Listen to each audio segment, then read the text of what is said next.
Hello friends, आप सभी का स्वागत है आपके अपने YouTube channel GS with current affair में। इसमें हम हाल ही के टॉपिक जो चर्चा में रहे हैं उनके बारे में डिस्कस करेंगे। जैसे आज का टॉपिक है विधायी निकायों में आरक्षण। ये हाल ही में चर्चा में रहा है। अभी 104वां संविधान संशोधन अधिनियम लाया गया, जिसको 126वां संविधान संशोधन विधेयक भी कहते हैं। यह अधिनियम दो उद्देश्यों के लिए प्रस्तुत किया गया था। पहला, इसमें अनुसूचित जाति अनुसूचित जनजातियों के लिए लोकसभा और विधायी निकायों में आरक्षण का विस्तार किया गया। दूसरा उद्देश्य इस अधिनियम का लोकसभा और विधायी निकायों में आंग्ल भारतीय यानी एंग्लो इंडियन को नामनिर्दिष्ट करने के प्रावधान का इसमें कोई विस्तार नहीं किया गया। इसी अधिनियम में अनुच्छेद 334 में संशोधन करने और केवल अनुसूचित जाति अनुसूचित जनजाति के लिए लोकसभा और विधायी निकायों में 25 जनवरी 2030 तक आरक्षण का विस्तार करने का प्रावधान किया गया, जो कि 2020 में समाप्त हो रहा था। अनुच्छेद 334 मूलतः यह उपबंधित करता है कि सीटों का आरक्षण और विशेष प्रतिनिधित्व संविधान के प्रारंभ होने से 10 वर्ष के पश्चात समाप्त हो जाएगा, परंतु प्रत्येक वर्ष के अंतराल पर इसे आगे विस्तारित किया जाता रहा है।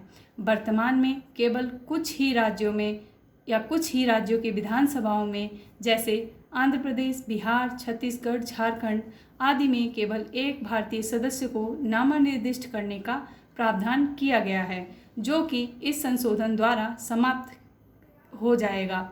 वर्तमान लोकसभा के लिए आंग्ल भारतीय समुदाय से कोई भी सदस्य नामनिर्दिष्ट नहीं किया गया है। इसी के साथ अब हम पहले ये जानते हैं कि आंग्ल भारतीय कौन है।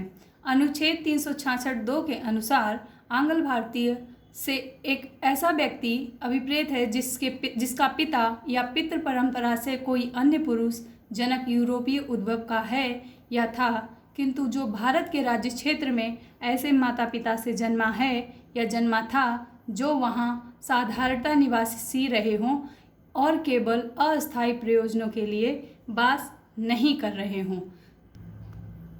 सीटों के आरक्षण के लिए संवैधानिक प्रावधान क्या हैं, इसके बारे में जान लेते हैं।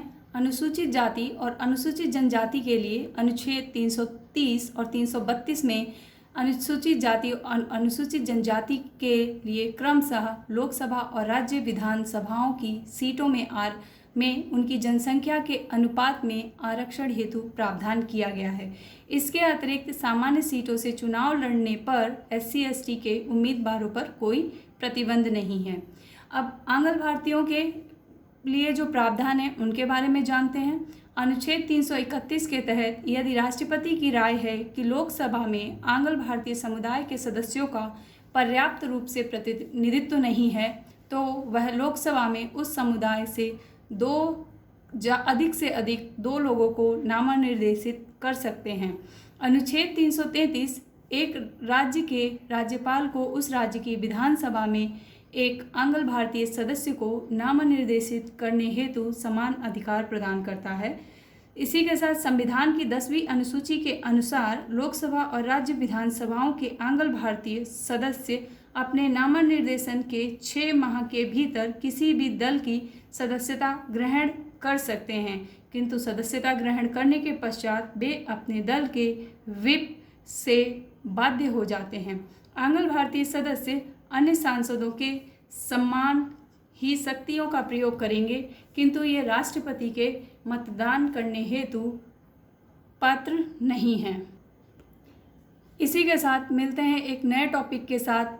Thank you for watching my video. Thank you so much.